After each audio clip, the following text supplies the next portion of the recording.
성전을 청결하게 하시다라는 말씀 제목 가지고 하나님의 은혜를 같이 나누어 보도록 하겠습니다. 예수님께서 고난주간, 종료주일이라고도 말하는데 첫 번째 하신 일은 예루살렘에 입성하시는 일이었습니다.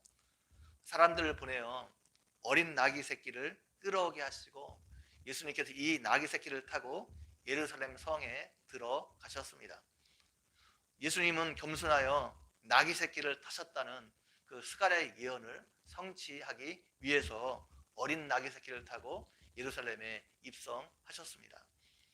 예수님이 예루살렘 성에 입성하실 때 백성들은 자신들의 겉옷을 벗어 길에 펴고 나뭇가지를 길에 펴고 앞에서 가고 뒤에서 따르며 호산나 호산나 외쳤습니다. 다윗의 자손이여 다윗의 자손이여 우리를 구원하소서 외치며 예수님을 따랐습니다. 사람들은 예수님을 로마의 압제에서 자신들을 구원할 메시아로 생각했기 때문에 예수님을 따랐습니다. 예수님께서 예루살렘에 올라가셔서 두 번째 하신 일은 성전을 청결하게 하시는 일이었습니다.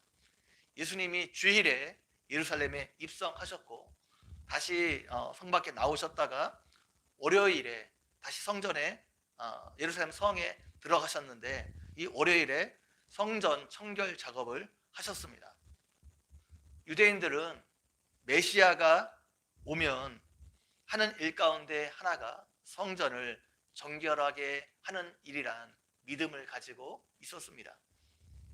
따라서 예수께서 성전을 방문하신 것, 이건 자신의 사명을 감당하기 위해서 성전에 가신 것입니다. 예수님께서 성전에 가셨을 때 성전 안에서 매매하는 자들을 보셨습니다. 당시 성전은 여러 구역으로 나누어져 있었습니다. 맨 먼저 들어가면 이방인의 뜰이 있었습니다.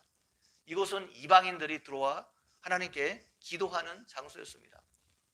두 번째가 여인의 뜰이 있었는데 이곳은 이스라엘 여인들이 들어와 기도할 수 있는 장소였습니다. 그 여인의 뜰을 지나가게 되면 이스라엘의 뜰이 있는데 여기는 이스라엘 남자들이 와서 기도하는 장소였습니다. 다음에 제사장들의 뜰이 있었습니다. 여기서는 제사장들이 들어가 섬길 수 있는 장소였습니다. 성전 안에서 매매가 이루어진 곳은 이방인의 뜰이었습니다. 이방인들이 나와 기도해야 할 장소에 짐승들, 재물들이 매매되고 있었던 것입니다. 성전에서 제사를 드리기 위해서는 재물이 꼭 필요했습니다.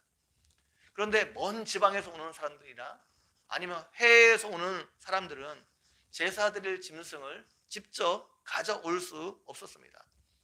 그들이 제사를 드리기 위해서는 어쩔 수 없이 예루살렘에서 제물을 구입해야 했습니다.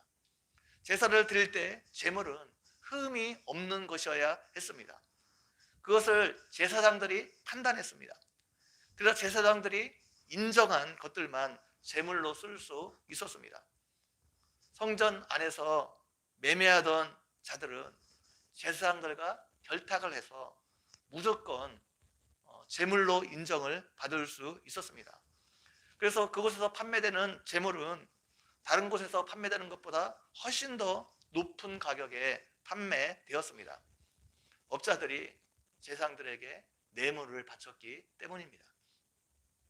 그래서 성전 안에 제사 드리러 오는 사람들은 비싸도 어쩔 수 없이 높은 가격을 주고 여기서 짐승을 살 수밖에 없었습니다. 그래야 성전 안에서 제사를 드릴 수 있었기 때문입니다. 또 성전 안에서는 이방인의 초상이 그려진 돈은 하나님께 헌금할 수 없었습니다. 성전에 헌금하기 위해서는 그렇지 않은 돈과 바꾸어야 했습니다. 그래서 성전 안에 돈을 바꾸기 위한 환전소가 있었습니다. 이것도 제사장들이 돈을 받고 허가해 주었습니다. 문제는 이곳이 이방인들이 하나님께 나와서 기도하는 장소였다는 것입니다. 하나님께 기도 드려야 될 거룩한 장소가 세상의 시장처럼 변해버린 것입니다. 성전 안에서 섬기는 제사장들은 하나님께 예배드리러 오는 사람들을 섬기기 위해서 존재하는 사람들입니다. 그런데 제사장들이 예배드리러 오는 사람들의 돈을 갈취하기 위해서 온갖 방법을 동원했습니다. 거룩한 성전을 강도의 구열로 만들었다 예수님께서 책망하셨습니다. 이것을 보시고 예수님께서 분노하셨습니다. 짐승을 파는 사람들과 돈을 바꾸는 사람들 때문에 성전에서 이방인들이 기도할 수 없었습니다. 이에 화가 나신 예수님께서 매매하는 사람들을 내어 쫓으시고 돈 바꾸는 사람들의 상과 비둘기 파는 사람들의 의자를 둘러 엎으셨습니다. 그러면서 구약의 이사야의 말씀과 예레미야의 말씀을 함께 인용하셨습니다. 내 집은 기도하는 집이라 일컬음을 받으리라 하였거늘 너희가 강도의 소굴로 만드는도다 말씀하셨습니다. 이들을 내어 쫓으시면서 예수님은 당신이 성전의 기능을 회복하기 위해서 오셨음을 분명히 보여주셨습니다. 두 번째로 예수님은 맹인과 저는 자들을 성전에서 고쳐주셨습니다. 맹인과 저는 자들은 성전에 가서 예배드릴 수 없는 사람들이었습니다. 흠이 없는 짐승을 하나님께 드릴 수 없는 것처럼 흠이 있는 사람은 하나님께 나와서 예배드릴 수 없었습니다. 그런데 예수님은 맹인과 저는 자들을 고쳐주심으로 그들이 성전에 들어가서 하나님께 제사 드릴 수, 예배 드릴 수 있도록 그렇게 회복시켜 주셨습니다.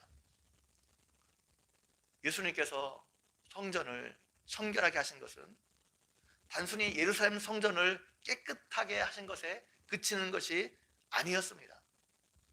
예수님은 성전 예배에 필요한 제물을 다 내어 쫓으셨습니다. 이들이 없으면 성전에서 더 이상 예배를 드릴 수 없었습니다. 예수님은 이것을 통해서 하나님께 예배드리기 위해서 더 이상 제물이 필요 없는 시대가 다가오고 있음을 보여주고 계셨습니다. 또 예수님은 건물로서의 성전을 회복시키는 것이 아니라 맹인들과 저는 자들을 고쳐주심으로 그들의 회복을 통해서 예수님께서 진정한 성전 되심을 보여주고 있습니다. 오늘날 더 이상 건물로서의 성전은 존재하지 않습니다. 예수 그리스도가 성전이고 우리가 예수 그리스도를 통해서 하나님을 만나고 하나님의 임재를 경험하고 예수 그리스도가 성전 되시고 예수 그리스도를 믿는 교회 공동체가 성전입니다. 교회 공동체 안에 하나님의 임재가 있습니다. 또 예수 그리스도를 믿는 우리의 한 사람 한 사람이 성전입니다. 우리 안에 성령 하나님이 함께 하십니다. 우리가 성령이 임재하시는 성령 하나님이 임재하시는 성전이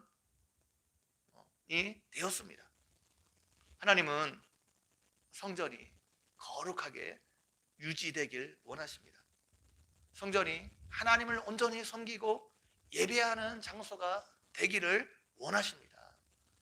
이것을 기억하고 성전된 여러분 한 사람 한 사람을 하나님이 기뻐하시는 성전으로 정결하게 유지하기를 원하고 또 교회 공동체가 하나님이 함께 하시고 하나님이 임재가 있는 성전인데 교회 공동체가 하나님이 기뻐하시는 성전으로 세워져가는 일에 여러분 한 사람 한 사람이 쓰임받는 은혜가 있기를 주님의 이름으로 간절히 축원드립니다. 같이 한번 기도드리겠습니다. 하나님 아버지, 오늘도 말씀을 통해서 은혜 베풀어 주신 것 너무나 감사합니다.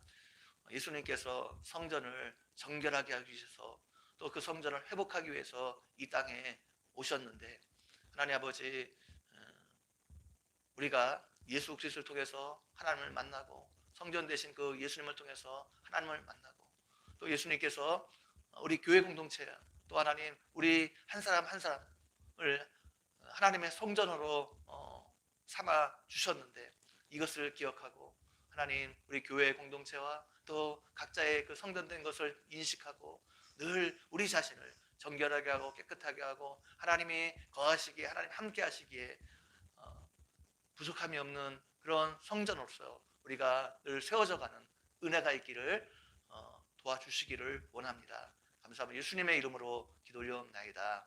아멘.